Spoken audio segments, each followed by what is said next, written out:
Break के बाद आप सभी का एक बार फिर स्वागत। आप देख रहे हैं न्यूज़ नाइट। अब आगे बढ़ते हैं, बात करते हैं जंतर मंतर पर कांग्रेस जनता पार्टी के विरोध प्रदर्शन को लेकर जिस तरह की हिंसा देखने को मिली। इसी मामले में देश की सर्वोच्च अदालत यानी सुप्रीम कोर्ट ने बड़ा और सख्त कदम उठाया है।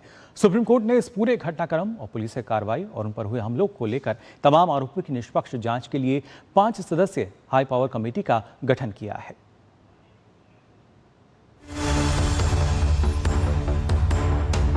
जंतर मंतर पर युवाओं के प्रदर्शन के दौरान हुए लाठीचार्ज और हिंसा की जांच अब सुप्रीम कोर्ट की निगरानी में होगी। सुप्रीम कोर्ट ने उच्च स्तरीय समिति का गठन कर दिया है। ये समिति पुलिस और प्रदर्शनकारियों दोनों के आरोपों की जांच करेगी। सुप्रीम कोर्ट की तरफ से गठित समिति के अध्यक्ष सुप्रीम कोर्ट के retired justice R Subhash Reddy होंगे। वहीं पंजाब हरियाणा हाईकोर्ट के पूर्व चीफ जस्टिस रविशंकर झा समिति के सदस्य होंगे। दिल्ली हाईकोर्ट के पूर्व चीफ जस्टिस शैलेंद्र कौर भी समिति के सदस्य होंगे। सीबीआई के पूर्व डायरेक्टर ऋषि कुमार शुक्ला और मेघालय के पूर्व डीजीपी LR बिश्नोई भी इस समिति के सदस्य होंगे।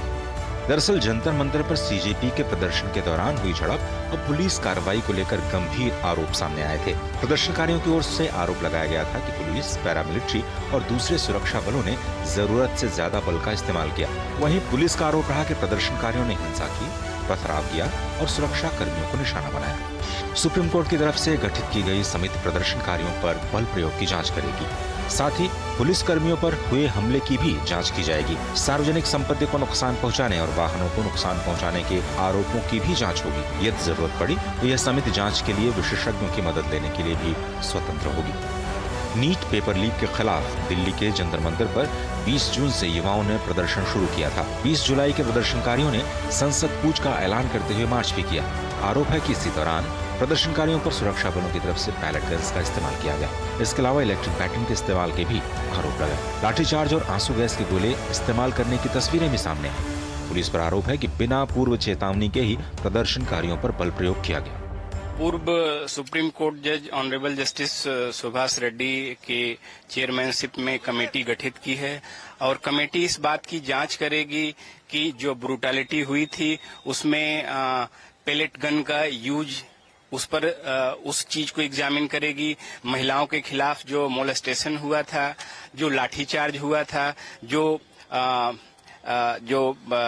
इलेक्ट्रिक शॉक्स का यूज हुआ था, इन सब एस्पेक्ट से और तमाम एस्पेक्ट हैं, ये मेन एस्पेक्ट हैं, इन सब पर कमेटी जांच करेगी और जांच करके अपनी report supreme court of India को सौंपेगी। हालांकि जांच के लिए बनाई गई समिति सिर्फ प्रदर्शनकारियों की शिकायतों तक सीमित नहीं रहेगी। उसे यह भी देखना होगा कि प्रदर्शन के दौरान पुलिस कर्मियों पर हमले कैसे हुए, सार्वजनिक संपत्ति को कितना नुकसान पहुंचा और सरकारी तथा निजी वाहनों को नुकसान पहुंचाने की घटनाओं की वास्तविक स्थिति क्या थी। इसके अलावा घायल पुलिस कर्मियों और उनके परिवारों को हुई कथित मानसिक और भावनात्मक पीड़ा से जुड़े पहलुओं को भी जाँच के दायरे में रखा गया है। 20 जुलाई को लुटियंस दिल्ली की सड़कों पर क्या हुआ और इसके लिए कौन जिम्मेदार है, सब कुछ जांच के दायरे में होगा। सुप्रीम कोर्ट ने सख्त निर्देश देते हुए कहा है कि पुलिस को सीसीटीवी रिकॉर्डिंग जांच समिति को सौंपनी होगी।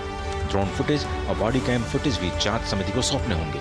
वीडियोग्राफी रिकॉर्ड भी पुलिस को जांच समिति को सौंपने होंगे। साथ ही वायरलेस कम्युनिकेशन रिकॉर्ड और PCR कॉल रिकॉर्ड भी जांच के लिए उपलब्ध कराने होंगे। कोर्ट ने कमेटी से अपनी पहली अंतरिम रिपोर्ट जल्द से जल्द दाखिल करने की कोशिश करने को कहा है। मामले में सुप्रीम कोर्ट अब 10 सितंबर को दोबारा सुनवाई करेगा। विकास सारथी के साथ ब्यूरो रिपोर्ट, DD न्यूज़। तो हर पहलू की निष्पक्ष जांच जो है वो अब की जाएगी और जो सच है वो सामने आएगा। फिलहाल न्यूज़ नाइट में वक्त हो चला एक और छोटे से ब्रेक का।